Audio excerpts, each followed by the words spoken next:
Platicando en Católico es un podcast en el cual buscamos conversar con gente que está en diferentes trincheras dentro de la iglesia, para que nos platiquen por un lado cómo Dios los ha llamado y por otro lado lo que hacen en y por la iglesia. De esta forma esperamos conocer más a la iglesia de hoy en día, enriqueciéndonos de testimonios y dándonos ánimos para entender nuestra vocación y lugar en la iglesia, así como respetar, pero sobre todo amar más a nuestra madre iglesia. Ojo, estamos en este viaje juntos. Nosotros tenemos el micrófono, pero no estamos enseñándole a nadie, sino que nosotros simplemente hacemos las preguntas, ya que queremos conocer más sobre la iglesia. Si decimos alguna incoherencia, por favor, háganoslo saber en nuestras redes sociales. Agradeceremos mucho sus consejos.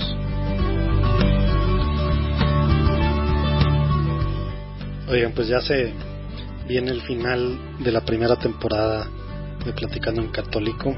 Hemos aprendido muchas cosas, le hemos regado. Vienen cosas muy buenas para la segunda temporada, sobre todo en la calidad del audio y en la edición, sobre todo una disculpa ahí. Me he aventado las últimas y bueno, creo que se ha notado un poquito. Pero bueno, ahorita les vamos a presentar el episodio con el padre Santiago Rubio que pudimos platicar en el Retiro Internacional de Sacerdotes que hubo en Monterrey. Muy padre la platicada, realmente estuvimos pues platicando Lalo y yo sobre si debemos de quitar algunas de las cosas, editar y así, porque pues la realidad es dura, ¿no? Pero al final decidimos dejarlo.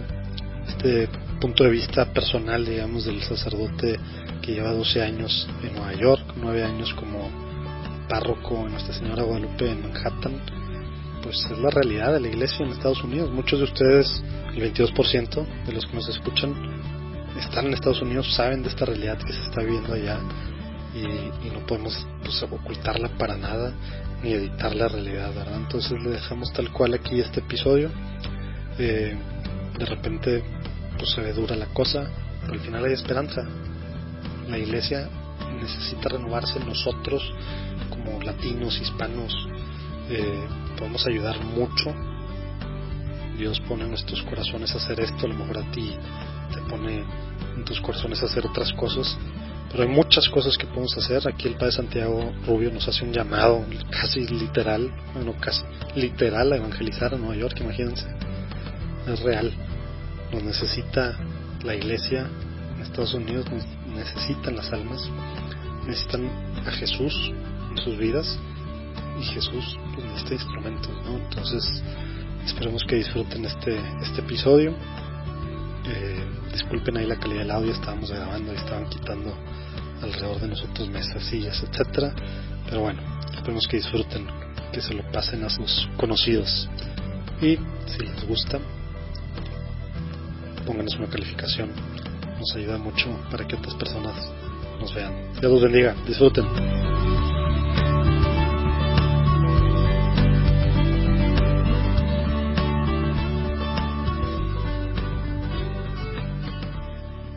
Muy bien, padre Santiago, pues aquí estamos en el Retiro Internacional Sacerdotal. Lo conocí el primer día y me dio muchas ganas de platicar con usted un poquito más de lo que ha sido su vida y de lo que está haciendo. Pero bueno, si le parece, antes de empezar a platicar, nos ponemos en presencia de Dios. En nombre del Padre, el Hijo y el Espíritu Santo. Amén. Señor Jesús, te pedimos que te quedes con nosotros en estos momentos, en esta platicada que vamos a tener, en esta platicada que esperemos que tú seas el centro, Señor, que seas tú el que esté aquí con nosotros, porque donde más dos o más se reúnen en tu nombre, aquí estás, Señor. Te pedimos que bendigas a todos los que nos escuchan, Señor, que de alguna forma los toques, Señor, que abra sus corazones, Señor, para que sea tu palabra la que atraviese su corazón a través de esta platicada con el Padre Santiago, Señor. Quédate con nosotros, Señor, te lo pedimos. Amén. Padre, Hijo y Espíritu Santo. Amén. Muy bien, Padre, pues Padre Santiago, platícanos un poquito de ti. Eres mexicano, aunque ahorita llevas ya un ratito en Nueva York, ahorita llegamos a esa parte, pero platícanos un poquito de, si quieres, desde dónde naciste, cómo estuvo tu infancia, digamos, aquí en México, ¿no? Sí, yo nací en un pueblito de Jalisco que se llama Unión de Tula. Ajá. Unión de Tula, unas 2 horas de Guadalajara, caminando hacia Autlán, hacia la costa. Hacia la costa. Y mi familia es una familia de campesinos, mi Ajá. padre es campesino, mi madre también, de una familia de campesinos. Y ahí duré en ese pueblo de Unión de Tula hasta la edad de 12 años. Okay. A los 12 años entré al seminario, que en aquel tiempo se iniciaba con la escuela secundaria. Okay. Me fui al Grullo, donde hice mis primeros 2 años de seminario. O sea, es Era la secundaria. literal primero de secundaria de empezar el seminario. Sí, ¿de cuenta? sí, así es. ¿Y el Grullo en dónde está? El Grullo está como a unos 40 minutos de allí de mi pueblo. Ahí mismo en Jalisco. Está cerca, sí, allí mismo en Jalisco. Después de ahí nos cambiaron a Autlán, Jalisco, donde terminé la secundaria. A ver, Fadi, lo Hice voy a el interrumpir tercero. tantito. ¿Cómo fue ese, o sea, cómo se vivía en el, qué tanta gente, cuál es la población del pueblo en el que nació? Ahora O deben, bueno, de en haber, ese deben de haber entonces. unos 10,000 habitantes. ¿Y cómo se Ah. vivía, cómo estuvo el tema con su familia o cómo de repente en secundaria decidió irse al seminario? Hubo un sacerdote que nos visitó en la escuela. Estaba yo viviendo el 6º año de la escuela primaria. Y este sacerdote de nombre Leopoldo Gómez, que ya murió, Ujú. fue a visitarnos y a invitarnos a entrar al seminario.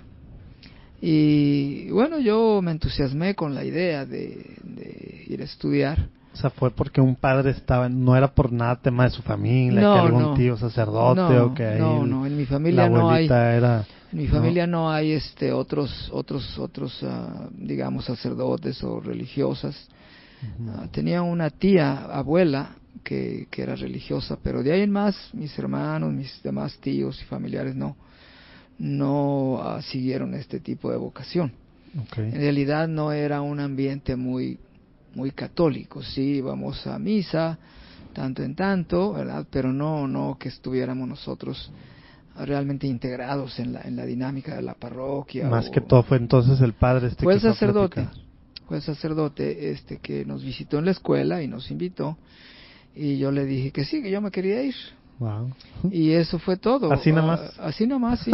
Yo ni siquiera les informé a mis padres porque después se me olvidó el tema ese. Pero ya acercándose el mes de septiembre, Ujú.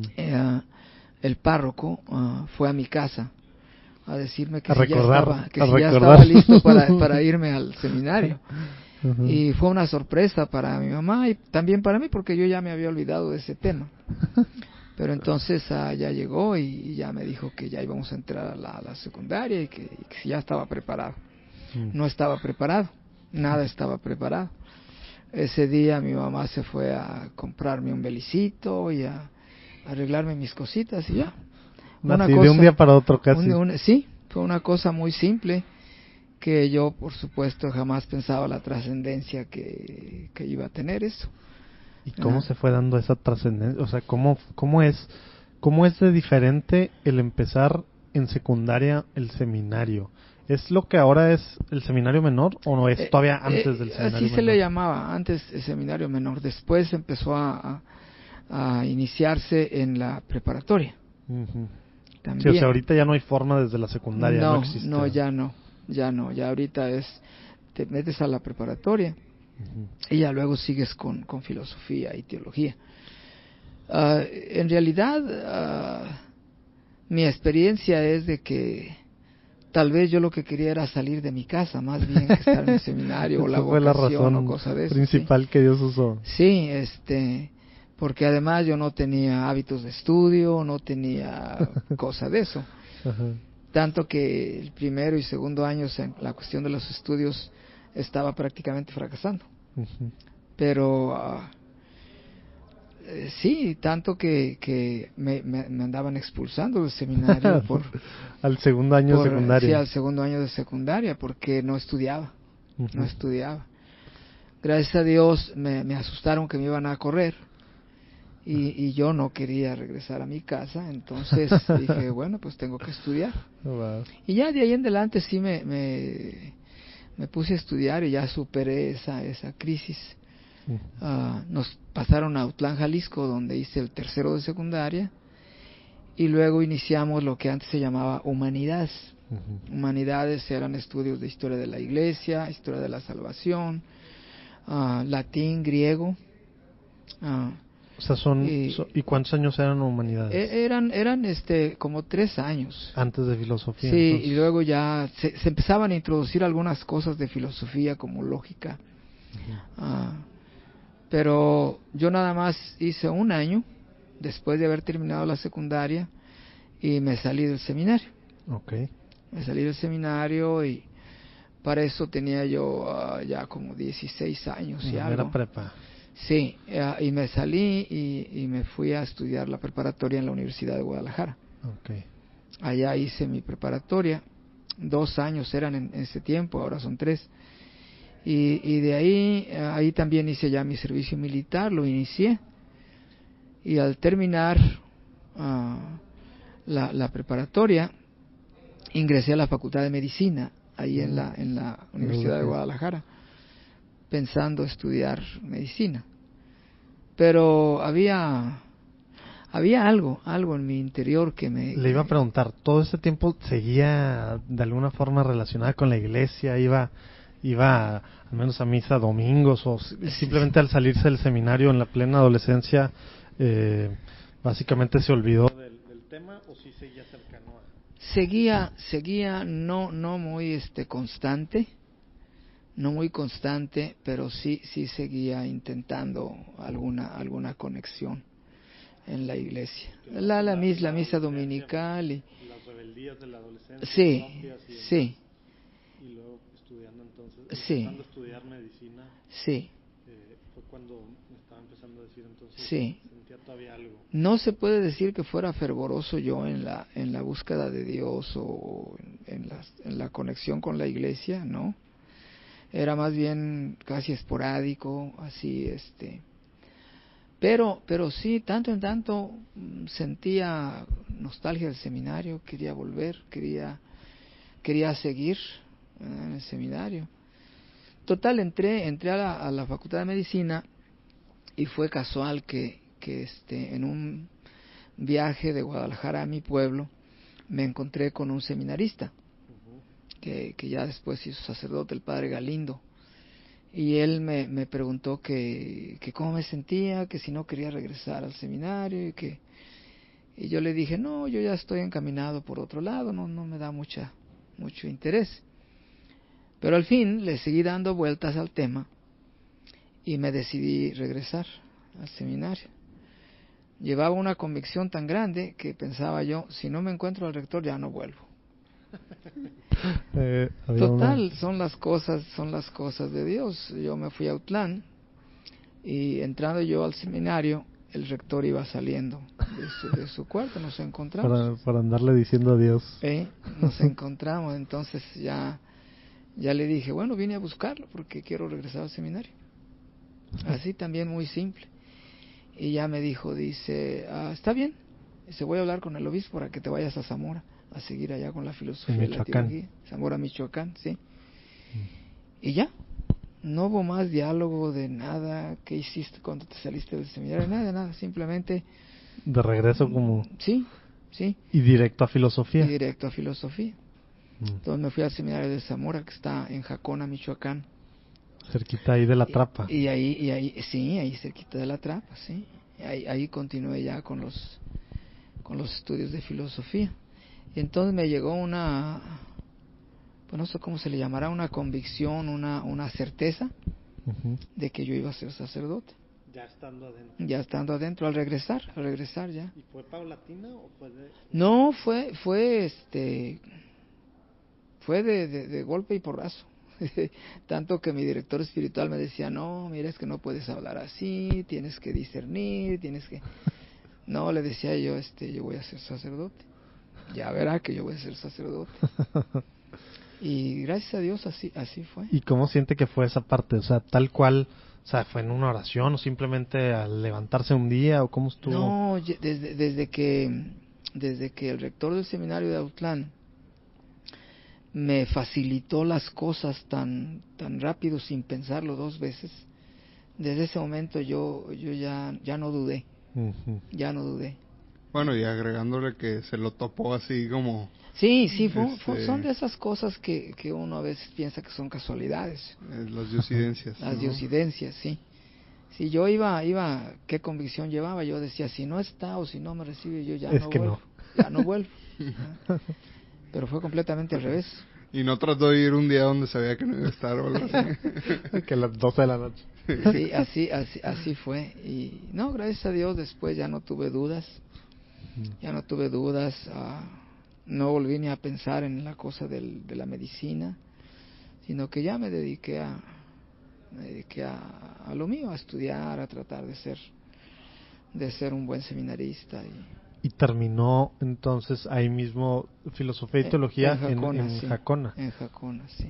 Ahí terminé todos mis estudios. ¿Y se ordena sacerdote y luego? Ordené sacerdote.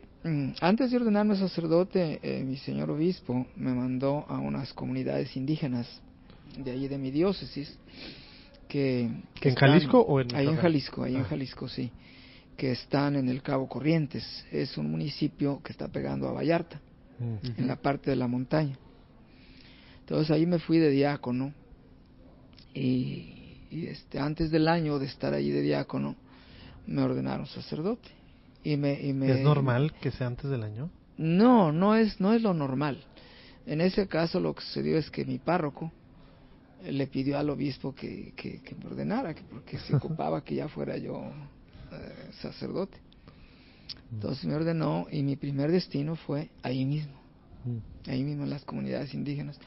El centro de esas comunidades era el refugio Suchitlán. ¿Y qué son? Yo no sé si son huicholes, porque están pegados a Tepic. Y ahí por ese lado creo que estaban esas comunidades indígenas.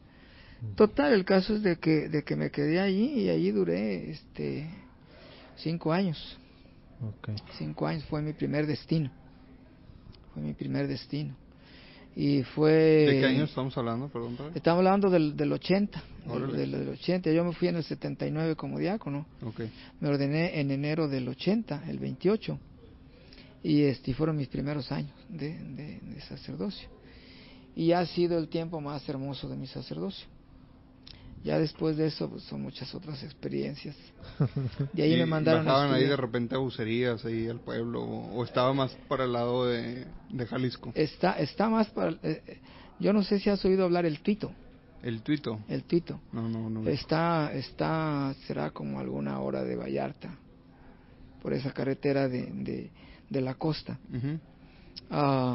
Sí, bucerías está ahí, es cerca, pero no me tocaba a mí atender eso, era de otro municipio. Sí. De otro municipio. Y no, ese fue un tiempo muy hermoso porque, en primer lugar, porque yo me sentía libre.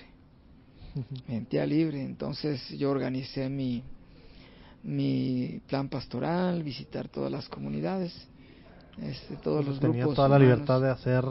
Sí.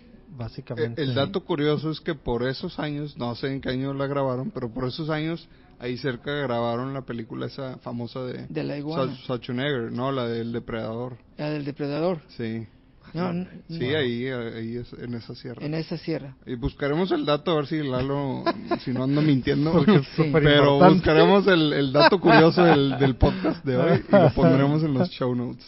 Sí. Y no, fue un tiempo muy bonito de mi servicio a la iglesia, al pueblo de Dios.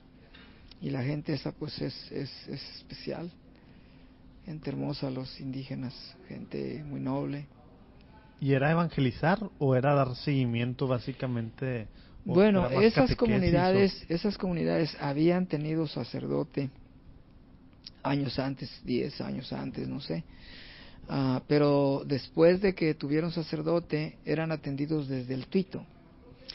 El párroco del Tuito los visitaba para las fiestas patronales, una vez al año, 2 veces al año. Pero en realidad un trabajo de catequesis o de evangelización así formal tenían ya años que no lo tenían. Entonces era un esfuerzo grande de evangelización y de llamarlos a a la práctica de la fe y todo eso, porque ¿Y estaba usted completamente solo? ¿No había otros estaba padres? solo, Ni, estaba completamente o sea, solo. becarios, no tenía No, ningún diácono. no, estaba completamente solo. Como al segundo año de que llegué ahí, el ahora cardenal Juan Sandoval, que ya se retiró, me dio permiso a seminaristas que fueran a acompañar. Yo lo busqué a él y le dije pues que estaba yo solo y tenía que atender 8 poblaciones, no grandes, pero sí grupos, núcleos de gente, y que yo necesitaba ayuda. Entonces él, que era rector del seminario entonces ahí en Guadalajara, él me concedió la ayuda de seminaristas. Y ya de ahí en adelante ellos me acompañaron y bueno, a trabajar también en evangelización y catequesis, visitar las familias y hacerse presente uno en sus vidas de alguna manera. Mi padre, me quiero saltar a los últimos 13 años, pero antes, de manera así muy breve, estuvo 5 años allá. ¿Después a dónde se fue? Me mandaron a estudiar a Roma. Ya. ¿Qué estudió en Roma? Fui y estudié filosofía allá en Roma. Estuve 2 años. ¿En qué año fue eso? Estamos hablando del 84, 85. Okay. Estamos hablando de esos años. ¿Y filosofía? Estudié filosofía en la Universidad Gregoriana. ¿Y qué es, una maestría, doctorado? No, es una licencia. Es una licencia la que saca uno ahí en la Gregoriana. Normalmente hay algunos sacerdotes que les permiten hacer doctorados o pues ir a grados más altos. Yo hice nada más una licencia. Me regresé y seguí trabajando como vicario primero, luego en el seminario dando clases de filosofía por varios años, y luego de párroco ahí en Autlán, y después de eso me vine acá a Nueva York. Hubo una petición. ¿Cómo estuvo eso? Me da mucha curiosidad cómo pasa que de Autlán y de estar primero con indígenas y luego Autlán y demás, cómo de repente, Nueva York. Así es. ¿Cómo pasa eso, padre? El cardenal de Nueva York pidió ayuda de sacerdotes a mi diócesis. Entonces mi obispo están muy necesitados, nos leyó la carta que le mandaron pidiendo sacerdotes y yo me hice voluntario. Literal era el que se apunte. Sí. Y era uno. Él dijo, yo les doy permiso a quien guste irse allá a Nueva York. Entonces yo quería seguir estudiando y yo sabía que en Nueva York hay muchas universidades que ofrecen a uno esas posibilidades. Había plan con maña. Era plan con maña, sí. Que me voy y de alguna manera sirvo allá y puedo tal vez estudiar. Esa fue la intención. Y sí. Que era... ya sé que estaba hablando hace rato de secundaria y que realmente no le interesaba estudiar los primeros 2 años cuando casi lo expulsan, pero después, ¿qué le nació por el amor a estar estudiando y para estudiar filosofía en Roma y luego ahora volverse a querer ir a otra ciudad con muchas universidades? ¿Cómo estaba ese tema del estudio? ¿Por qué el tema del estudio? Fíjate que yo cuando me empecé a estudiar así, digamos formalmente, no tenía ninguna motivación de nada. De hecho, inglés era una de las materias que reprobé siempre en la secundaria. ¿Y quién iba a pensar que yo después iba a venir a trabajar acá? Pero después de esa experiencia que tuve, que me dijo el rector que me tenía que regresar a mi casa porque no estudiaba, por flojo, ¿verdad? Hubo un cambio bien drástico conmigo. Me salió la gana de estudiar. Y me fajé a estudiar. Y gracias a Dios, de ahí en adelante ya no tuve ningún problema para los estudios. La prepa salí bastante bien porque se exigía en aquel tiempo un promedio de 85 arriba para entrar a medicina. Y lo saqué bien eso, y en Zamora no tuve ningún problema para los estudios, nada. Salí bien. Salí bien, diría yo que muy bien, ¿verdad? Y de ahí en adelante entendí que tenía que estudiar. En Roma también me fue muy bien, hice mi tesis y todo en el tiempo indicado, sin ningún problema. Después en Nueva York seguí estudiando. ¿Y qué estudió allá? Seguí estudiando, en Nueva York saqué una maestría en psicología. Ah, mira. Y luego, estando en Zamora... Y el, nada más para entender, el cardenal, bueno, el arzobispo de Nueva York, conoce que es cardenal, ¿verdad? Sí, es cardenal, sí. Literal, mandó una carta, pero era todo México específico, porque había relación con Autlán, o cómo... No sé, Necesito mira... padres mexicanos, ¿cómo pasa eso? Las estadísticas de la Iglesia dan el dato de cuáles diócesis tienen vocaciones y sacerdotes. Entonces la diócesis de Autlán aparece como una de las diócesis que tiene suficiente clero, que tiene bastante clero, relativamente a la cantidad de parroquias y de habitantes, ¿no? Entonces yo creo que por esa razón es que se pidió unos sacerdotes allá. Esa sería la razón. Okay. Y el tema era específico, alguien mexicano, me imagino por la población allá creciente de... Sí, que la población de mexicanos en Estados Unidos ha ido creciendo bastante, tanto que las estadísticas estaban contemplando, antes de este fenómeno de Honduras y de acá de El Salvador y estos países de Centro y Sudamérica, la población de mexicanos estaba creciendo más rápidamente que todas las demás minorías. Decían que para el 25 íbamos a ser la minoría más grande en Estados Unidos. Más que los afroamericanos, ¿verdad? Sí. Pero ahora se vino esta olada de emigrantes de Centro y Sudamérica, y ahora no sé. Pero sí, durante varios años estuve hablando que nosotros éramos los que estábamos llenando ahí todo Nueva York. Total, mi obispo me dio el permiso, me fui y gracias a Dios he podido trabajar y también estudiar. Y estaba ya en una universidad, pues me imagino normal, digamos, con estudiantes. Sí, o sea, todos. No tenía nada que ver con, no era parte del seminario donde estudió, de algún seminario allá. No, en Nueva York. ¿Y cómo era esa experiencia llegar a una universidad en Nueva York después de haber estado en Ejido? Bueno, mira, yo tuve dos experiencias, una en la Universidad Fordham. En esa universidad, tuve una experiencia fuerte de discriminación, porque en las clases que yo estaba tomando yo quería seguir adelante con filosofía y yo era el único prietito del arroz.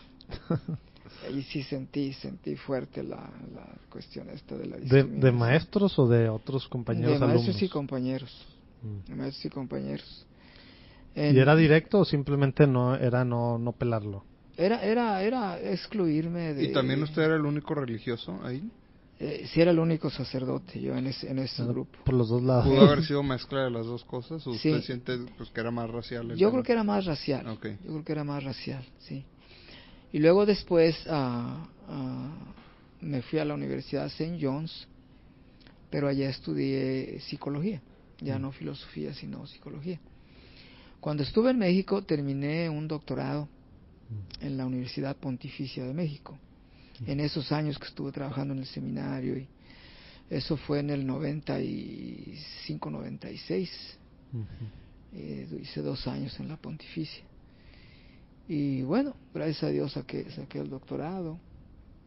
Aquí en Estados Unidos saqué la maestría en psicología. Avancé un poquito más en filosofía. Y bueno, me he dedicado a dar clases y a estudiar. Ya también, dando clases en Nueva York. Sí, también. ¿En dónde? Ahí en la misma universidad, St. John's. Sí.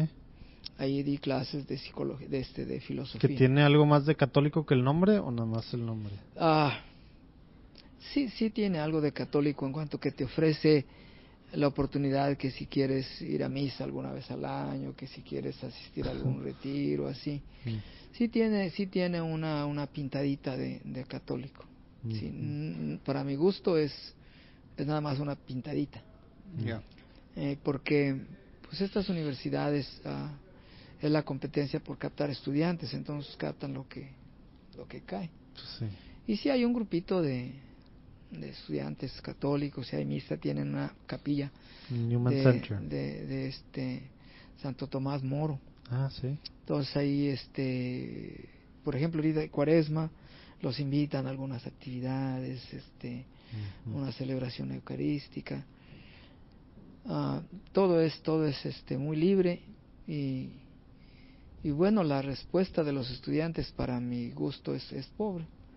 Son pocos los que realmente se entusiasmen. Pues sí, es que como que es una ciudad, digamos, un poquito materialista, por decirlo menos, y consumista, y digo, estaba metido en otros temas completamente en la ciudad, ¿verdad? Sí, sí, bueno, yo creo que Nueva York es una de las ciudades de Estados Unidos donde más se experimenta el relativismo.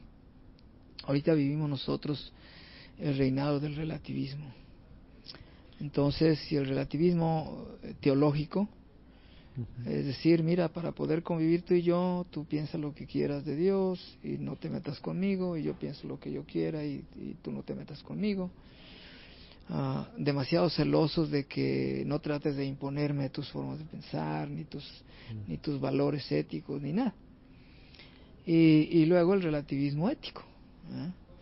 Ahí tú le dices a una persona, no, mira, es que matar a un niño en el vientre de su madre es un asesinato. Y él te dice, no, yo no creo eso. Entonces, es un mecanismo que creo yo intenta facilitar la convivencia de una pluralidad enorme de formas de entender la vida y los valores y los objetivos y todo. Lo único que une a esas sociedades es el ídolo del dinero y sus derivados, el hedonismo, que es rampante, ¿no? Esas son las cosas que, digamos, que son más comunes. ¿Y que hay alguna corriente o hay alguna institución o organización, o no sé si la misma iglesia, que vea que está luchando contra eso mismo ahí en la ciudad, en Nueva York? Bueno, la iglesia sí vive el esfuerzo, la lucha. ¿Y de qué forma lo está intentando hacer allá? Bueno, mira, por ejemplo, ahorita se acaba de aprobar allí en Nueva York, en el estado, el aborto hasta el momento de parto. Naciendo, ¿verdad? Hasta el momento de parto. Terrible. Es un asesinato, y sí, que en vez de, sí, o sea, el tema es, nace y lo matan después, ¿verdad? De nacer. O poquito antes de nacer. O es cesárea para matarlo, ¿verdad? Ya en la semana 38. Sí, ya al final de la gestación. Y casi se estaba riendo Michael Cuomo, ¿verdad? Cuando dio la él hizo fiesta con esa digamos, esa ley que permite el aborto hasta ese momento. Entonces, bueno, vamos a suponer ese caso. Entonces el cardenal nos mandó una carta a todos los sacerdotes de la diócesis y nos dijo pues que habláramos con el pueblo y que diéramos a conocer esa carta en la que la iglesia expresa su digamos, su punto de vista del respeto a la vida y todas esas cosas. En realidad la iglesia católica, sobre todo, no es que pueda hacer mucho o que tenga mucho impacto. Tenemos que tener en cuenta que en primer lugar está sumamente desprestigiada la iglesia. Hay una especie de campaña de volver sobre el tema de las faltas sexuales, de la molestación de menores, todo ese tipo de cosas. Entonces, sí, la iglesia habla, pero es una voz que muy pocos escuchan. Y luego la iglesia, en la impresión mía, no habla suficientemente fuerte o claro, no se pone. Yo eso es lo que escuché de algunos otros padres y laicos con autoridad moral dentro de la iglesia en Estados Unidos, que esperaban una reacción contra Cuomo de excomunión. Porque aparte todavía se dice católico el señor, ¿no? Sí, exacto, o sea, que la cosa es, tienes que, o sea, por la propia sanidad de la iglesia o el cuerpo mismo, tienes que ser claro con un personaje así, ¿verdad? Pero como que no, por esto, lo otro, está muy... Fíjate que los temas no es tan radical al parecer como algunos quisieran. Los temas son muy, muy difíciles porque se mezcla, en primer lugar, el miedo de causar divisiones, el miedo de que se cause un mal mayor dentro de la iglesia.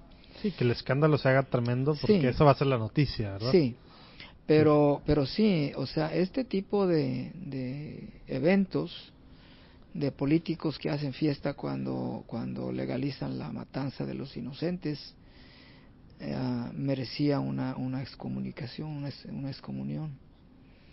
Y de hecho, yo, en mi percepción, yo creo que el cardenal debió decir, bueno, una persona que hace esto tan abiertamente contra el quinto mandamiento de la ley de Dios, pues no debe ser aceptado en la comunidad de fe de los católicos, ¿verdad? Pero no lo hizo. Sí se pronunció, pero no con la fuerza y con la claridad, con la entereza que hubiéramos nosotros esperado, ¿verdad? Y bueno, hay otros eventos que han pasado, la agresividad del presidente Trump contra los latinos, los mexicanos, que es una mezcla de cierto rencor por no sé por qué, de discriminación, no sé, o sea, cosas brutales que hicieron con la separación de los niños, de sus papás. Allá a nosotros nos tocó ver, a mí me tocó ver, cuando niños chiquitos de 2 añitos, así los separaban de sus padres, y los pobrecitos niños pues desmayándose del llanto, de ver la separación, y los oficiales americanos con aquella indiferencia, como si nada, metiéndolos en jaulas como perritos, o sea, una falta de sensibilidad muy grande, muy grande, una crueldad muy grande, ¿ya? Y la reacción de la iglesia nunca fue así, digamos, clara, fuerte. No, digamos, la iglesia no está haciendo un frente a estos eventos y es por lo mismo de que se siente la iglesia misma se siente que no tiene, digamos, que está un poco desprestigiada, entonces que no tiene autoridad moral, ¿o qué? Tal vez sea eso, tal vez sean otros intereses. Yo, en mi percepción muy personal, creo que es miedo. Creo que es miedo, porque la Iglesia Católica es una minoría y que no va en la corriente de relativismo como mucha gente quisiera, incluso católicos, ¿verdad? Entonces, para mi gusto es miedo. Es miedo. Sencillamente en el caso de la política de Trump, el miedo de que mismos sacerdotes que son de ese partido y que aprueban esas políticas, pues se causen heridas internas en la iglesia. Sí, que haya divisiones. Sí, que haya divisiones y bueno, yo esperaría que la iglesia se armara de valor y que digamos expresara con claridad sus posiciones ante estas cosas. Sin embargo, a veces no se ve esa claridad y no se ve esa firmeza. Lo que sí se ve de fuera, al menos, padre, corríjame si, y lo hemos comentado de repente nosotros, es que hay más pluralidad, digamos, o hay más voces plurales en la iglesia, ¿no? Allá, como que sí hay, así como usted siente la tranquilidad de decir, pues yo no estoy de acuerdo con esto, pues no tiene nada de malo, ¿verdad? No es un tema, no es un dogma de fe, lo que hizo la decisión del cardenal, como que así hay voces, digamos, que están hablando en contra de lo que algunas autoridades eclesiásticas, algunos actos, digamos, no de la persona, ¿verdad?, sino de algunos de los actos o decisiones o de las formas en las que se ha reaccionado a temas, y pues digo, es parte de la digamos, de la vida normal de una iglesia que tiene pues varios personajes y demás, que eso no es tan común en México, ¿verdad? Sí, fíjate que yo no estaría muy, como te diré, muy lejos de decir que el relativismo ha hecho una presencia dentro de la iglesia. Uh-huh. El relativismo, en eso que tú estás mencionando, sacerdotes que fácilmente piensan diferente, incluso ellos dicen diferente, y eso es un daño grave porque nosotros mismos, sacerdotes, confundimos a la gente. Nosotros mismos causamos esa confusión. Por ejemplo, un caso, aquí está esta pareja de hombre y mujer que están viviendo juntos. Y bueno, la ambigüedad es, se acercan a comulgar, no están casados, viven en amaciato o en adulterio, se acercan a comulgar. Entonces, y van a confesarse, y siguen en el adulterio. Entonces tú dices, ¿qué pasa? ¿Qué pasa aquí? No hay arrepentimiento. Y ya cuando te toca a ti el caso, ¿no? Y tú les dices, bueno, es que no lo puedes hacer, porque se entiende que cuando tú te vas a confesar es porque estás arrepentido de tu pecado y haces un compromiso de superar el pecado. Porque si tú no tienes la idea de superar el pecado, entonces no estás siendo honesto delante de Dios, no eres sincero. Sí, viven juntos y se van a confesar todos trata, los días, ¿no? O el día que van a comulgar y ya. Exacto. Entonces te responde la persona, no, padre, pero es que a mí me han dicho otros sacerdotes que sí se puede. Entonces ahí viene la confusión, ¿no? Viene la confusión, ¿verdad? No me digas los casos más graves como es el mismo aborto, ¿verdad? Es un caso gravísimo porque algunos sacerdotes se han dejado llevar de la idea de que el niño en el vientre de la mamá pues no es un ser humano. Dicen, no, es que todavía no es un ser humano. Incluso discusiones referentes a en qué momento es ser humano, la confusión de que no es persona o si es persona, ¿ya? Y bueno, eso confunde a la gente, porque entre nosotros mismos hace falta un criterio, un estándar que sea común, ¿ya? La aceptación de un valor que sea común, ¿ya? Que la posición de la Iglesia existe, ¿no? O sea, Sí. La posición existe y es clara. Sí, ¿no? sí. El tema es que pues tal vez, no sé, tratando de entender, pudiera no haber suficiente control sobre cómo se adopta esa posición en diferentes partes de la Iglesia, ¿no? Sí, a veces la impresión mía es que a veces hay una actitud como de quererte acomodar a todos para que todos quepan. La Iglesia que es abierta a todo el mundo, pero que a veces es tan abierta que pierde su identidad. Claro. Y pierde su misión. Está light, la Iglesia light. Sí, entonces si todo el mundo cabe, véngase todo el mundo. Que tú piensas de otro modo, bueno, no importa. Por supuesto que, digo, nada más para no causar una confusión, todos como hijos de Dios cabemos ahí, pero no todos con ciertos pensamientos significa que estamos bien, que pensemos así, que estemos ahí. Más o menos es lo que quiere decir, ¿no? Bueno, mira, como hijos de Dios cabe toda la humanidad. Correcto. Aun cuando nosotros enfatizamos que somos hijos por adopción por el bautismo. Pero no puedes decir, yo no cometí ningún pecado, pero creo que mi raza es superior a la del resto del mundo y bueno, creo eso, que los esclavos y el eso aborto, sigue siendo. pero puedo ir y comulgar como si nada. O sea, ahí hay un tema de... Sí. No sé si es un poco lo que quiere estar. Digo, yo tratando de entender a vuestros comentarios. Habla del relativismo, ¿no? Básicamente sí, es como se está viviendo en algunos. Yo lo podría resumir es una silla del relativismo dentro de la Iglesia. Relativismo tal vez no teológico, pero sí ético. Tanto en la comunidad de fieles como en algunos sacerdotes. No te estoy diciendo que sea la mayoría ni mucho menos, pero de que sí hay, porque a mí me ha tocado encontrarme con fieles que me dicen, no, pero si otro padre me dijo esto, ¿por qué usted me está diciendo esto?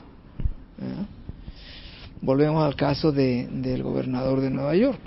Para mi gusto, claro que de nada vale mi gusto, mi opinión, ¿verdad? Pero para mi gusto, una persona que de una manera abierta hace fiesta por haber aprobado una ley de matar a los inocentes, pues eso no es católico, ni es cristiano, ni es humano.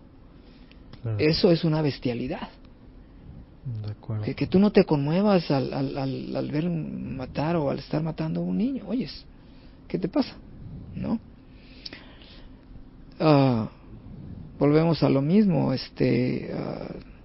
Nosotros tenemos también un dato cultural, tenemos una inclinación, tenemos una sensibilidad, y quizás por eso a la hora de ejercer nuestro ministerio pues a veces estamos disonantes de la ética o de la enseñanza de la iglesia, como pasa también aquí en México en algunos casos extremos que nos suceden, que hay sacerdotes que están... Claro, es la naturaleza humana y pues bueno, pues hay de todo en la viña del Señor. Sí, pero qué sí. bueno que nos da un poco más de luz de cómo está pues digamos la situación, a lo mejor en una minoría, pero bueno, una parte del clero allá o de la misma iglesia, pues para estar pidiendo Sí. por la iglesia, digo, en general y bueno, en particular, pues bueno, con tanto latino y demás allá, mexicano, pues es casi, pues digo, aparte de vecinos, pues la misma iglesia. Tengo una duda sobre cómo es la vida, digamos, su convivencia con la comunidad que atiende.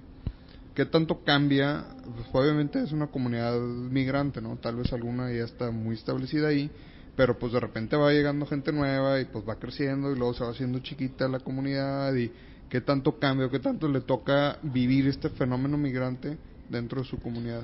Justo platicamos algo de eso ayer, ¿no? De lo que me estaba platicando, Sí. porque a lo mejor que no llegó en la plática, si nos puede platicar. Lleva 13 años en Nueva York y lo que ha hecho estos últimos 9 años, si quiere platicarnos en dónde está y qué es lo que ha hecho ahí. Sí, estoy en la iglesia de Nuestra Señora de Guadalupe, Nada más y nada menos. entre la 8ª y la 9ª avenidas. En el mero Manhattan. En el año 2012, hicimos una solicitud de transformar esa iglesia en un santuario de la Virgen de Guadalupe, por 2 motivos. Primero, porque como parroquia realmente no tiene mucho sentido, porque está ubicada en una área que está tendiendo a ser más bien meramente comercial. Okay. Y la gente nuestra no puede vivir ahí porque el costo de la vida es altísimo. Es altísimo. Entonces, nuestra gente se fue a las orillas, al Bronx, a Queens, se dispersaron, no viven allí. Entonces, si es una parroquia de latinos que no viven allí y que si no fuera por la Virgen de Guadalupe que los atrae, no tendríamos gente. Padre, y para los que somos más ignorantes, técnicamente, ¿cuál es la diferencia entre una parroquia y un santuario? Ayer andábamos... Me estaba acordando de eso porque anoche en la cena lo preguntó un amigo nuestro. ¿Reciben visitas de fieles de otros lados o es porque está abierta? ¿Cuál es la distinción? Yo creo que el efecto más importante del cambio es que el santuario prácticamente se borran los límites territoriales. Todas las parroquias tienen un límite territorial. Ajá.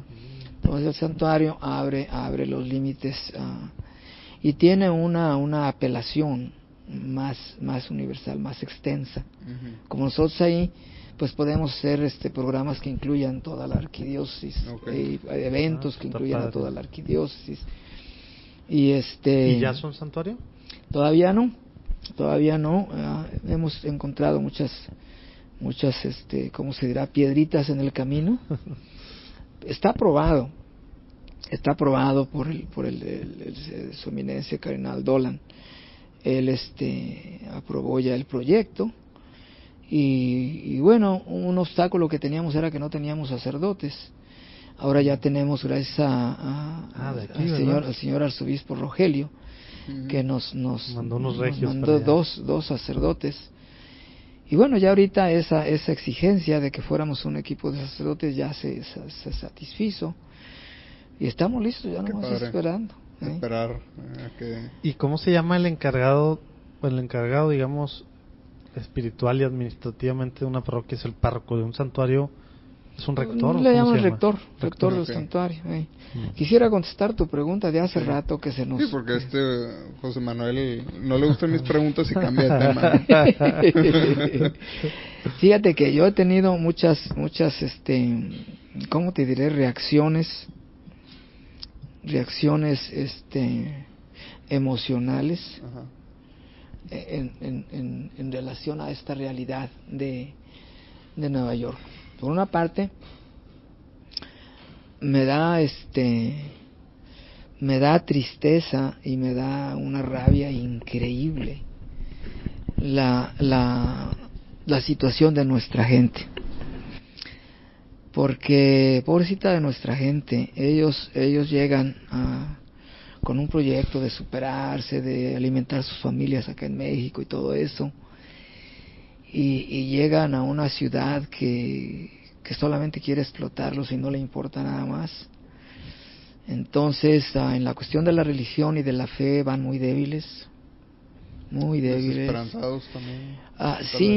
Sí, van la formación que llevan es muy pobre. Ajá. Es muy pobre, la fe de ellos no es fuerte, es más bien una fe que tiene como fundamento pues la piedad popular, ciertas devociones, prácticas de acá, pero no una formación. Una relación con Dios. Es ir a llegar a sobar al santito, básicamente. Sí, entonces a mí como sacerdote me impacta tremendamente eso, me impacta mucho ver a nuestra pobrecita gente cómo llega allá y verlos cómo pierden su fe cuando se encuentran con que las dificultades para ser entendidos, el idioma, las barreras culturales con el clero americano, me refiero al clero europeo, pues los blancos americanos,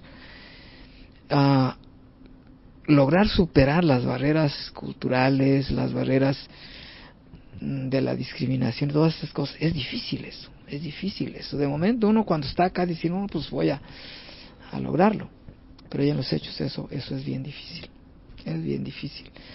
Entonces, la experiencia de la impotencia, ¿qué puedes tú hacer? Siendo tú y tal vez, no sé, otros hermanos padres, tal vez con la misma angustia, ¿eh? Y ver que te topas con piedra una vez y otra vez que tú tratas de hacer algo. La esperanza es pues que con el tiempo logres hacer el cambio. Y yo he notado que sí se logra hacer el cambio. Cuando me cambió el rostro cuando dijo eso. Sí hay esperanza. Ahí en ese lugar se ha logrado con mucho trabajo de fieles, de personas que van ahí, se ha logrado tener pues un grupo, vamos a decir así, fácil, más de 100 personas que sirven en las distintas cosas, ¿no? Y sirven, te estoy hablando en serio, que se van desde el viernes y te trabajan todo el viernes, todo el sábado, todo el domingo cuando tenemos retiros, cuando tenemos compromiso serio. Hay un compromiso bien formal y en serio. De la parroquia. Y eso a mí me da mucha alegría de ver que sí se puede. Y una pregunta, ¿son el mismo? Ahí también hay misas en inglés, supongo, ¿verdad? Sí. Entonces, ¿es el mismo grupo que luego también ayudan en las otras actividades o hay grupos diferentes? Tenemos varios grupos de latinos, no tenemos ninguno de americanos blancos, ninguno. Yo hice al principio de que llegué ahí, intenté llamarlos a un retiro, intenté llamarlos a algunas actividades, pero fracasé. Okay. Yo creo Pónganse que sí. las pilas si alguien nos está escuchando ahí. No, bueno. No, pero háblales en inglés, no te entienden. Put the batteries on, my friend. Sí, o sea, ahí en ese aspecto me declaro impotente. Okay. Me declaro impotente. Tal vez las mismas barreras culturales, raciales, lo que sea, y mi incapacidad tal vez para comunicarme de manera que haya aceptación o que haya fuerza de la llamada. Pero sí, de hermanos latinos sí tenemos familias enteras que se han comprometido, o sea, los papás, los muchachos, los jóvenes se han comprometido. Gloria a Dios. Y eso me da gusto, me da. Pues sí, es esperanzador, ¿no? Sí, mi experiencia es muy mezclada, como te digo, a veces una rabia increíble de que no puedo hacer ciertas cosas, a veces la esperanza, y luego a veces bocanadas de aire fresco de ver a las familias participando alegremente y demás. Sí. Qué padre. Sí, así es mi experiencia. Y los más involucrados, me da mucha curiosidad esta parte de estas 100 familias o 100 personas, perdón. Son primera generación migrantes, segunda generación. ¿Cómo está ahí Tengo algunos que son hijos de migrantes. O sea, sí se ha logrado que se pase la fe aún estando Sí. allá, a través de generaciones. Sí, sí se ha logrado, sí se ha logrado, sí se ha logrado tener padres y tener hijos y tener nietos también, Ok. que se han integrado. En esta experiencia de trabajo, yo he llegado a la convicción de que hemos andado, quizás no equivocados, pero no completamente enfocados en nuestra pastoral. Todavía seguimos oyendo una cosa que yo oigo desde que me ordené, ya voy a cumplir 40 años. Y aquí lo acabo de escuchar, aquí en el retiro. en el retiro, ¿no? Que las prioridades pastorales son que los jóvenes. Es una de las tres prioridades. Y yo allá, con estos años de experiencia, he llegado a la convicción, a la certeza de que si no tomamos a la familia fracasamos, siempre fracasamos. Tenemos que tomar la familia. Y la razón es muy simple. O sea, dice la familia como un todo versus solo los jóvenes. Solo los jóvenes. Eso es lo que... Sí, ya. sí. La razón es muy simple. La familia es el medio ambiente inmediato del joven. Correcto. Y si el medio ambiente inmediato del joven no protege y sostiene y fortalece lo que se siembra en el joven, se pierde. Se pierde. Tan simple como eso. Tan simple como eso. Mira el caso de las vocaciones. En Nueva York hay una crisis tremenda de vocaciones. Tremenda. Claro que ya sé que está en todo el mundo, y ya sé que la Europa descristianizada, ya lo sé todo eso. Pero la experiencia es esta. Hay ocasiones en que un joven le surge la vocación, pero si no tiene apoyo de la familia, al siguiente año ya la perdió. Ya la perdió. Ya. Entonces, hay veces que los muchachitos así de 13, 14 años, adolescentes así, se entusiasman y van y sirven de monaguillos, monaguillas y todo, y los ves tú como que puede surgir ahí una vocación, ¿no? Pero si la familia no está presente para sostenerlos, para motivarlos, se pierde. ¿Le ha tocado en los 13 años allá alguna vocación de la comunidad? Yo he tenido jóvenes y muchachos que se entusiasman por la vocación sacerdotal, pero la han perdido. O sea, no ha habido algún seguimiento, o sea, ninguno de ellos. Nosotros les damos seguimiento, pero lo que nosotros damos no alcanza a contrarrestar lo que el ambiente, y no solo de la familia, porque el ambiente total de la sociedad es contrario. Se los comen incluso las escuelas, donde a veces desacreditan su fe y cosas de esas. Entonces, mira, para que se den una idea, ahí en la parroquia de Nuestra Señora de Guadalupe teníamos un grupo de religiosas carmelitas. ¿De claustro? No, estas son de servicio externo hacia la comunidad. Ellas me sostenían y me coordinaban la catequesis ahí en la parroquia. Había una monjita dedicada solamente al trabajo de la caridad con los homeless, con los pobres, y otra monjita a fomentar las vocaciones con muchachas. Bueno, ellas estuvieron allá más de 30 años. ¿Sabes cuántas vocaciones lograron? Y ese era su objetivo principal, buscar vocaciones en Nueva York. ¿Sabes cuántas lograron? ¿Cuántas? Ninguna. Al fin se tuvo que cerrar la casa. Qué dura lucha, qué bárbaros. Hace 2 años que se tuvo que cerrar la casa. Y las monjitas tuvieron que vender su edificio y regresarse a otros lugares. Qué duro para ellas, ¿no? Me imagino. Es bien duro. Me imagino que la parroquia pues también lo resiente, obviamente. Claro, su involucramiento tan activo. Claro, sí. Se fueron ellas y se me quedó el trabajo de reorganizar la catequesis, de formar A veces para nosotros en México es difícil ver esta realidad que hay en el resto del mundo. Sí. Porque aquí yo creo que, dentro de las diferentes intensidades con las que podemos vivir en ciertas etapas nuestra espiritualidad, la realidad, digamos, del cuerpo de la iglesia es muy nutrida, ¿no? En México, y ves vocaciones en muchos lados, y sí. ves muchas órdenes, pues tal vez de monjas también, Sí, dándole sí. con todo ahí, Sí. muy activas y que dan un gran ejemplo y que pues, tal vez tienen sus historias de éxito. Y Sí. ese mismo grupo tal vez lo puedes trasladar a otro lugar y pues de Y una no. historia de éxito se vuelve para ellos una Sí. historia de desesperanza.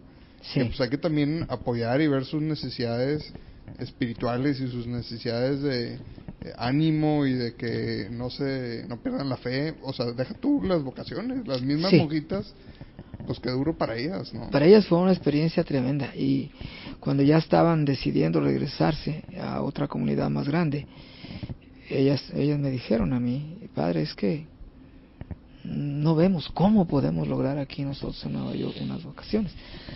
Hay algunos grupos que sí tienen algunas vocaciones. Por ejemplo, los franciscanos de la Renovación Ándale, han estaba tenido pensando justo en ellos. han tenido algo de Impresionante de lo que hacen ahí en éxito Nueva en York.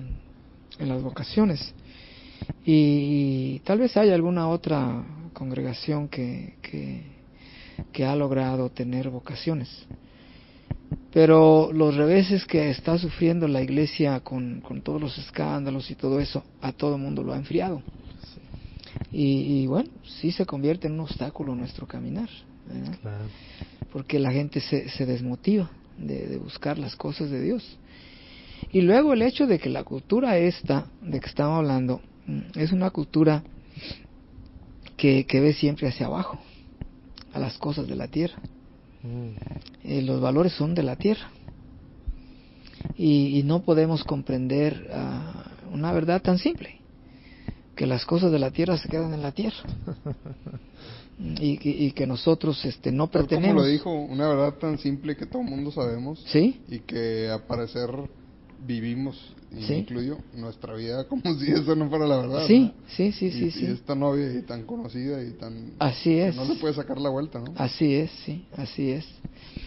Total, yo he trabajado allá con esa mezcla de sentimientos, a veces rabia de que no podemos responder a las necesidades de la gente como se debe, a veces tristeza de ver el vacío tan grande entre lo que requiere allá Estados Unidos para ser un católico comprometido y la distancia de nuestra falta de formación, de nuestra falta de compromiso, y el error de que nos deslumbra Estados Unidos. Seguimos siendo una cultura que va al remolque de la basura de Estados Unidos, porque de Estados Unidos nosotros agarramos lo malo y no agarramos muchas veces algunos valores que hay. Es fuerte para un sacerdote, digamos, en mi caso, ¿no? Es muy fuerte esa experiencia, muy fuerte. Sin negar la esperanza, pues ahorita la única alegría que me da a mí es la gente que veo que a veces sí se supera.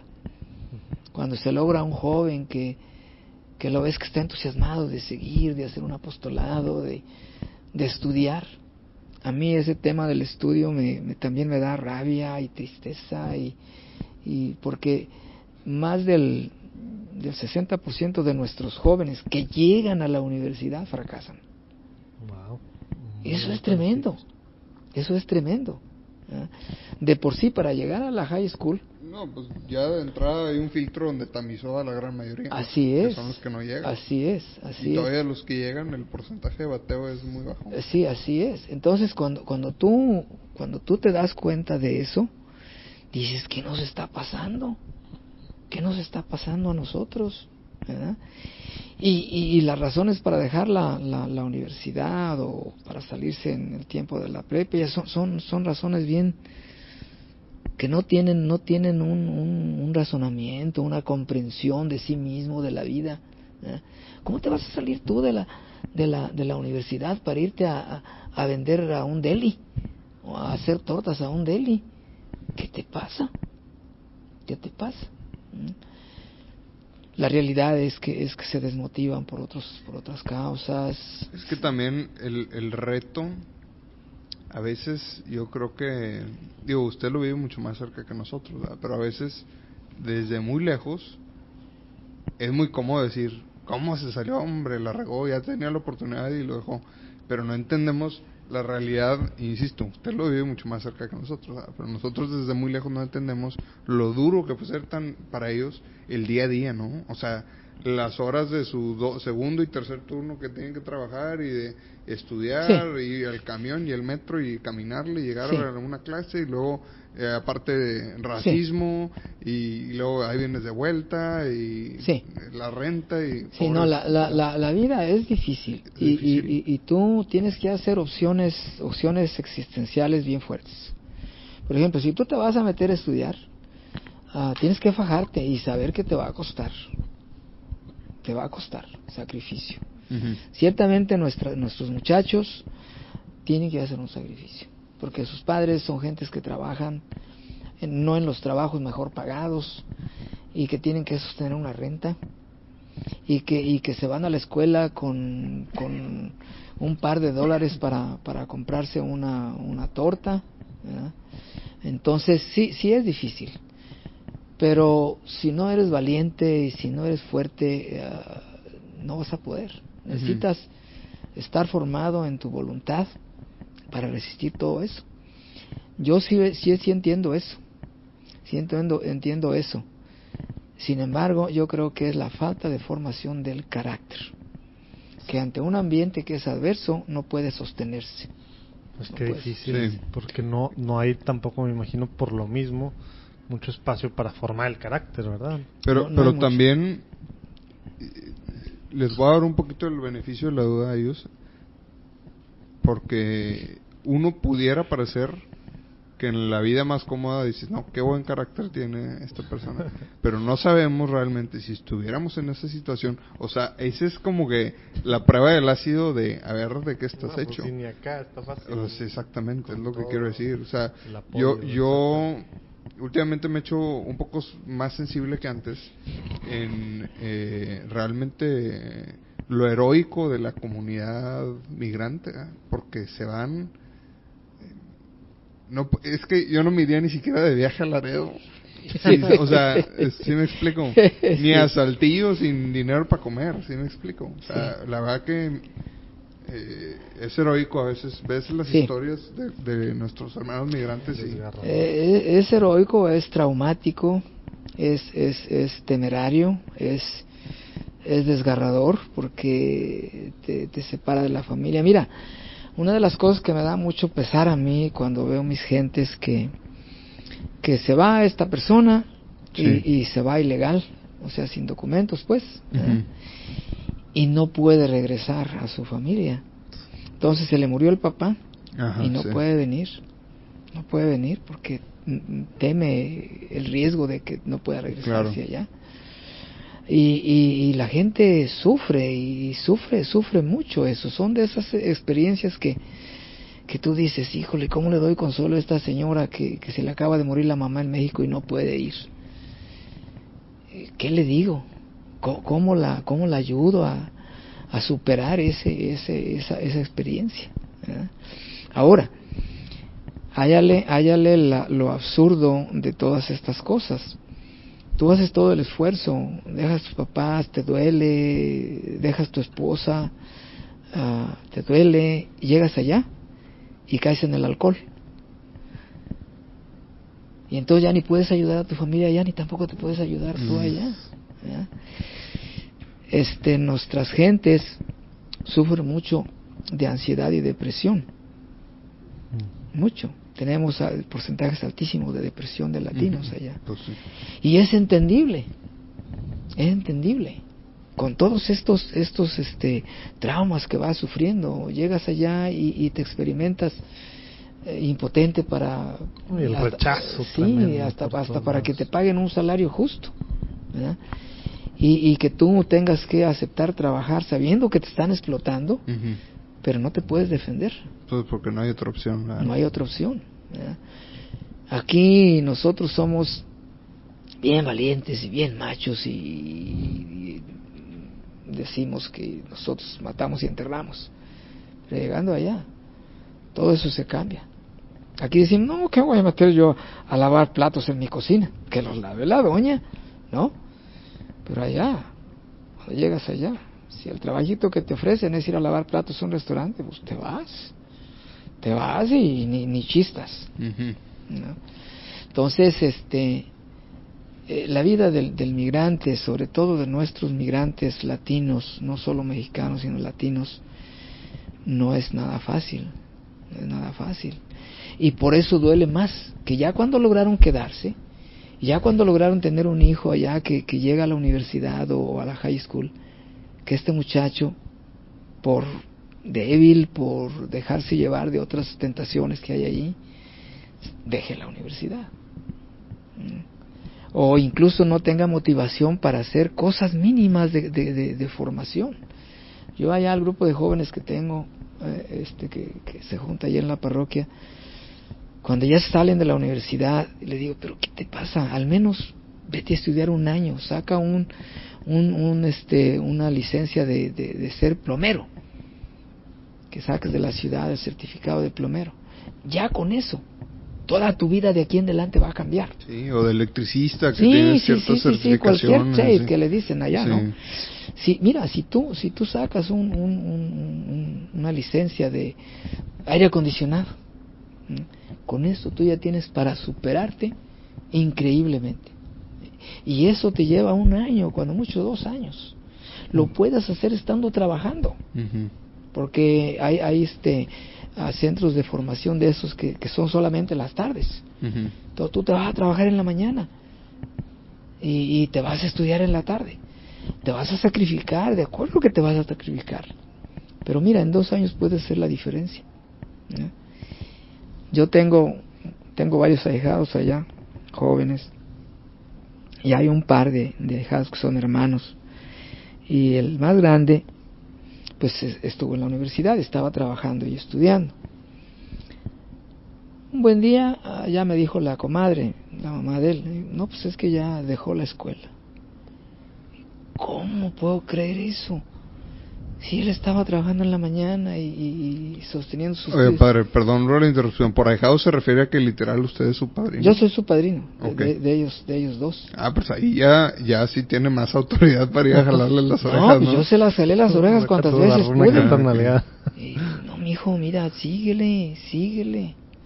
Total, ya que dejó la universidad, entonces le insistí en el otro camino. Mira, vete 1 año a ser electricista, a ser plomero, a ser técnico en aire acondicionado, un año, 2 años, sácate una licencia.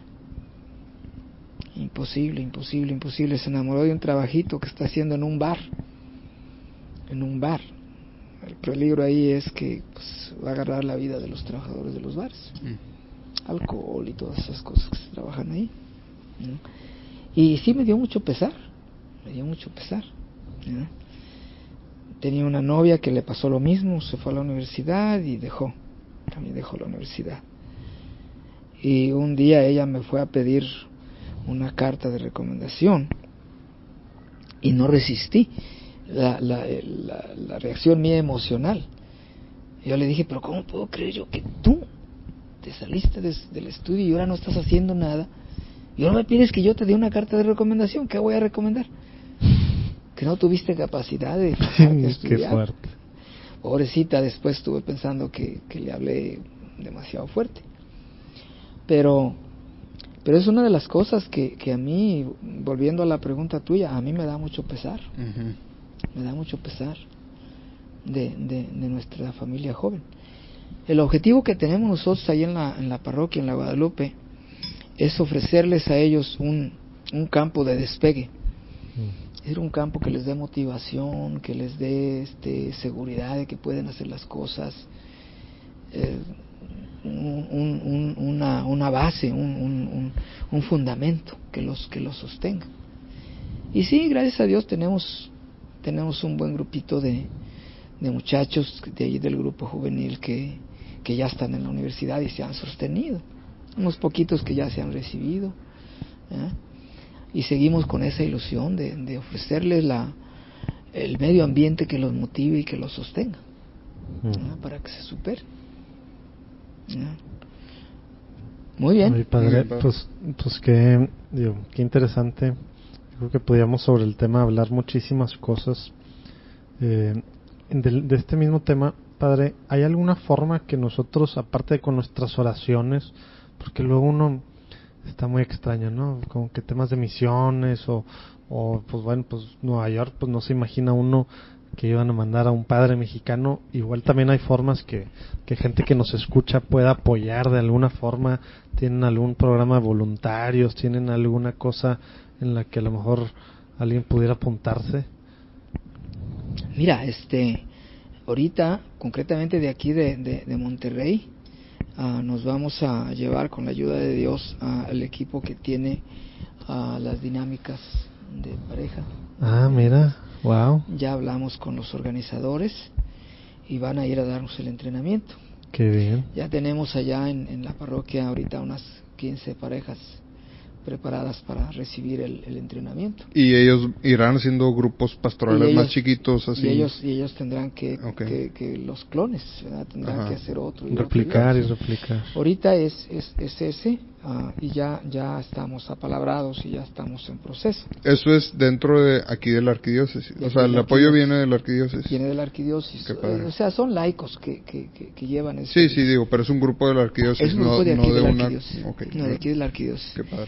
Y nos vamos a llevar de otras diócesis el movimiento familiar cristiano. Ah, muy bien. Okay. Ese también van a ir de aquí de México a hacer el entrenamiento. El entrenamiento de las parejas de allá de Nueva York. Pues ya que usted mencionaba el tema de las familias, Padre, esto me huele a un aire de esperanza fuerte para lo que usted ha estado comentando, ¿no? Sí, fíjate que tenemos ahorita un movimiento allá fuerte que se llama, aquí en México creo que es nada más el nombre, es Movimiento Misionero. ¿Cómo es aquí en México? Yo me lo llevé de aquí, de México. Okay. Pero allá se llama Movimiento Misionero Familiar Católico. Okay. Movimiento Misionero Familiar Católico. Yo no sé si aquí en Monterrey habrá, en muchas diócesis de aquí de México existe ese movimiento. Y está fuerte, y está también enfocado a la familia. Okay. Tenemos un fin de semana que es el inicio y después una organización de pequeñas comunidades, cosa que está insistiendo ahorita aquí mucho en el retiro. Sí. Pequeñas comunidades para la formación de la fe basados en la Sagrada Escritura. Okay. Y en la vida de comunidad. Y gracias a Dios ha pegado. Yo pues la esperanza es que Dios nos conceda extendernos más y llegar a más gente. Y con la parte ya de santuario pues van a poder también hacerlo, ¿no? Fíjate que esa sería una de las ganancias de transformar esa parroquia en santuario, que nuestra voz se hace más universal dentro de la arquidiócesis. Y quizá podemos ofrecer ese servicio ahí, ¿no? Todo centrado en la familia. Entonces, yo ahorita ya no hay duda en mí de que tenemos que trabajar con la familia completa, y sí se logra. Fíjate, en ese movimiento que te digo, un movimiento misionero familiar católico, por ejemplo, va un hijo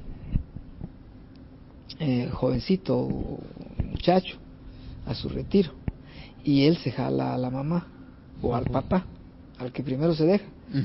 Y ya después que viene la mamá, pues los dos trabajan con el papá hasta que lo convence. Hay veces que tarda años para que el papá se convenza. Pero le echan un montón ahí. Pero sí, le dan y al rato ya llega el papá también. Sí nos está funcionando eso.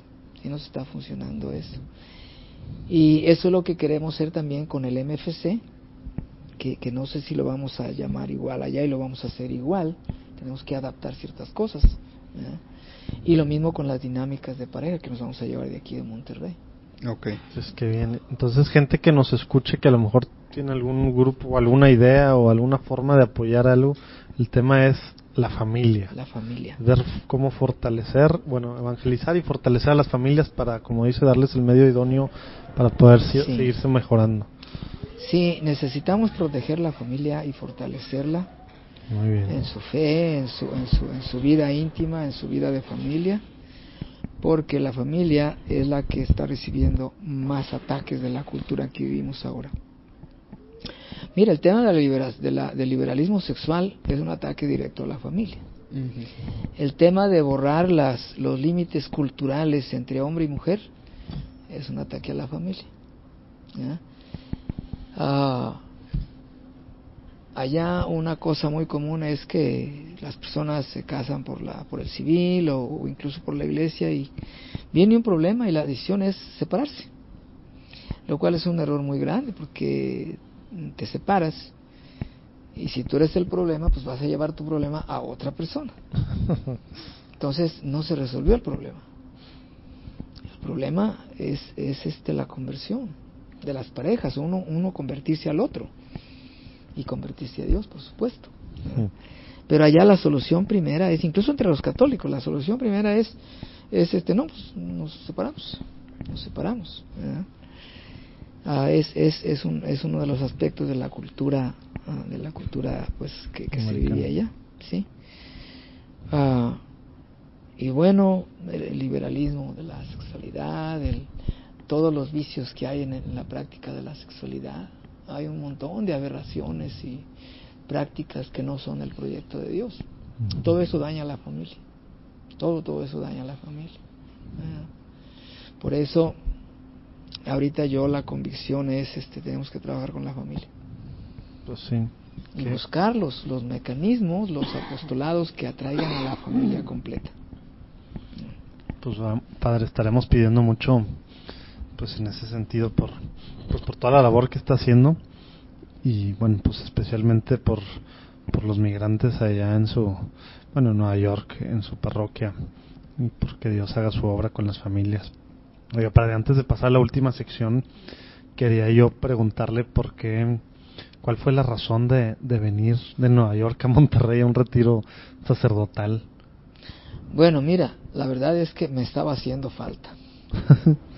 Me estaba haciendo falta. Yo, allá en la Arquidiócesis de Nueva York se organizan retiros para los sacerdotes, y yo he llegado a participar en algunos de esos retiros, pero la verdad me estaba haciendo falta algo de lo mío.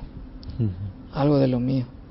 Y sí, y además no había podido venir antes porque estaba solo. Estaba solo y estaba amarrado a las actividades de la parroquia. Ahorita que ya tengo la ayuda de los padres de aquí de Monterrey, yo les dije, miren, ahí nos vemos, ustedes ahí se quedan. Me hacía falta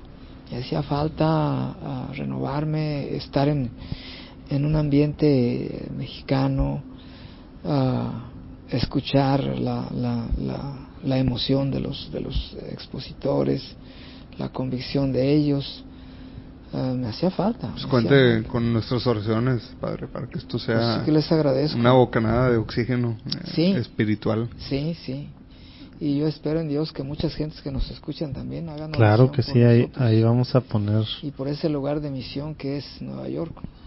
Es un lugar de misión. Hasta parece de chiste, ¿verdad? De risa, ¿cómo es posible? Pero pues claro, está tan necesitado de Dios. Sí. Es que sí, a veces como que correlacionamos la misión con la pobreza, y no, pues es pobreza espiritualidad, ¿no? Sí, sí, es un campo de misión. Es un campo de misión. Y yo misioneros creo que quieran, ya saben, contacten acá al Padre Santiago. Sí, cómo no, misiones a Nueva York, aunque se rían sus familias y sus amigos. Sí, es un lugar de misión. Y yo creo que es más complejo que cuando se hizo las primeras evangelizaciones acá en América. Porque la gente que se encontraron los europeos cuando vinieron acá a conquistar y a apropiarse de los tierras y todo eso, y los misioneros a anunciar el mensaje de Jesús, se encontraron con culturas que yo creo que eran más receptivas. Ahora la gente no es receptiva porque hay una soberbia increíble. Bueno, y mucho más espirituales también. ¿Sí? O sea, y eso te hace más abierto. Sí. Y más humilde, ¿no? Más humilde. Sí. La soberbia es un obstáculo superlativo para recibir uno el mensaje de Dios. Sí, correcto. Y estas culturas en las que estamos hablando, la soberbia es increíble. alcanza grados muy muy altos. Que mucho tiene que ver con lo, como decías Lalo ahorita, digo, a lo mejor el tema económico, el tema del poder, o el tema de ser casi el centro del universo, Nueva York. Pues, Sí. pues claro, pues te da Pues un sí. sentido de Sí. humano muy diferente. Pero bueno, Pues muchas Padre. gracias, padre. Vamos aquí ya, Urquidi. a la última sección, que es la sección de unas preguntas rápidas. Así a bote pronto. La idea es que en una oración, Sí, en una oración, así lo que se le ocurra, nos Claro. conteste así. A ver, Seguro. primero, ¿qué significa ser católico hoy en día? El significado auténtico es ser testigo de la resurrección de Jesús, de la trascendencia, de la vida nueva. Muy bien. Muy bien. Oye, padre, ¿y qué tip práctico, si se puede así muy concreto, pero algo que sea práctico, nos puede recomendar pues a los que estamos escuchando ahorita, que quieren ser santos, que queremos ser santos, pues en una sociedad actual como acaba de escribir, con todos los temas que acaba ya de escribir, ¿qué necesitamos hacer hoy en día? Una cosa, si se pudiera, así en práctica, que nos pueda ayudar mucho para llegar a ser santos. Yo creo que para que te hagas decidas a ser santo necesitas experimentar el amor de Dios en tu vida. Necesitas experimentarlo. Ya no es conocerlo por teoría o Teóricamente, por sí. enseñanzas. Necesitas experimentar el amor de Dios presente en tu vida y eso te va a decidir, va a ser el empujón que te va a decidir a ser santo. Igual no va a estar muy divertida mi pregunta, pero ¿y eso cómo se hace? ¿Cómo se experimenta? ¿Eso cómo se hace? Bueno, tienes que empezar con la apertura. Eso puede sucederte sencillamente si tú asistes a la celebración eucarística con un corazón abierto, con un corazón receptivo. Y la presencia de Dios y la experiencia de su amor te va a llegar. Te va a llegar. Tú necesitas más estar dispuesto. Estar dispuesto. Pero si tú vas a misa por costumbre, vas a misa por presión de tus familiares, vas a misa por razones que no son la verdadera razón, tener un encuentro con Dios, pues no te va a suceder. No vas a abrir la puerta. Sí, necesitas disponerte y la experiencia va a venir. Sí. La experiencia va a venir. Oye, padre, esta siguiente pregunta va a estar muy interesante porque desde su punto de vista, ahora ya con varios años ahí fuera y lo que alcanza usted a ver con la gente que llega o lo que alcanza usted a ver de México desde allá, ¿qué cree usted que se necesita que todos los mexicanos como miembros de la iglesia, algo que nos esté haciendo falta hacer, algo que estamos dejando de hacer, que es importante? Necesitamos superar la pereza para estudiar nuestra fe, para educarnos en Muy nuestra bien, fe. muy bien. Órale. Muy bien, sí, muy bien. Sí, me gustó mucho. Y más aquí que la tenemos, es que sí, aquí la tenemos de pechito. Y le dio al grano, ¿eh? Muy buena. Sí, exacto, Gracias. no es estudiar, es superar la Sí, pereza. Sí. Así es. Muy Así bien. es. Wow. Oye, padre, ¿y algún libro que nos pueda recomendar, que crea usted, espiritual o no, pero que crea que pueda ser un buen regalo, una buena idea para quienes nos escuchan hoy en día? No, bueno, pues hay que leer hay que leer el libro. Hay que leer el libro, hay que leer la Biblia. Hay que leer la Biblia. Si tú lees la Sagrada Escritura con calma, si tú descubres que tu actitud tiene que ser de respeto, de gratitud, de amor ante la palabra de Dios, ahí encuentras todo. Ya. Humanamente hablando, es la sabiduría de más de 1000 años del pueblo de Israel en su relación con Dios. Hablando de la parte de Dios, es la revelación de Dios. Entonces, si tú la lees en esa convicción de que Dios te está hablando, y es una emoción grande saber que Dios nos habla, es una experiencia única saber que Dios nos habla. Entonces descubre que la palabra de Dios, que la Sagrada Escritura es la palabra de Dios que te habla, y te habla porque te busca, porque te ama, porque se te hace encontradizo, porque te ama primero antes de que tú lo ames a Él, ¿ya? Entonces, pues hay muchos libros de espiritualidad, pero yo creo que nosotros tendríamos que empezar por despertar en nuestro corazón el amor a la palabra de Dios que nos habla. y que al final es Jesús. Sí, ahora yo pensando que con esta pregunta, pues alguno de sus múltiples estudios o allá, alguna cosa, pero pues claro, lo básico, lo primero que no hacemos como deberíamos de hacer, leer la palabra, ¿verdad? Leer la palabra de Dios. Muy bien, padre. ¿Algo que le guste agregar y antes de despedirnos? Bueno, que les pido la oración a todos los que escuchen este diálogo, les pido la oración por la iglesia, sobre todo esta iglesia de Estados Unidos que está siendo tan golpeada por el pecado propio y por la exposición tan insistente de que somos pecadores. Cuente con al menos la nuestra y invitamos aquí a los que nos acompañen a unirnos a oración y en particular pues por su comunidad y por usted, padre. Gracias. Muy bien, padre. Al final nos gusta preguntar que nos recomienden a 2 personas para entrevistar. Entonces igual usted nos va a echar unas recomendaciones internacionales, o puede ser alguien aquí en México que se le ocurre que valga la pena que entrevistemos aquí, que comparta lo que tengan que decir, sacerdotes o laicos, Sí, no tienen que ser de Monterrey, podemos hablar con cualquier Bueno, ahorita yo estoy conectado con gente de allá, pero no creo que cómo van a entrevistar. Les echamos un fonazo. Sí, cómo no. Sí, cómo no. Hay una señora que se llama Carmen Cuatzo. Yo les podría dar los datos y todo, nomás que ahorita no los tengo. Claro, aquí, sí, luego no se preocupe. Que es nuestra coordinadora del catecismo. Estaría muy es una señora que por ahí. años estuvo discutiendo que ella no podía ayudarnos porque tenía su trabajo, tenía su familia, no tenía tiempo y todas esas cosas.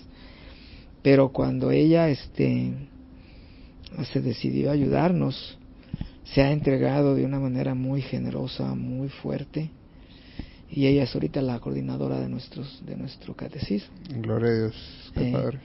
Esa es una mujer. Okay. Hay muchas otras, pues, pero ahorita sí, el que se le venga a la mente, no es porque.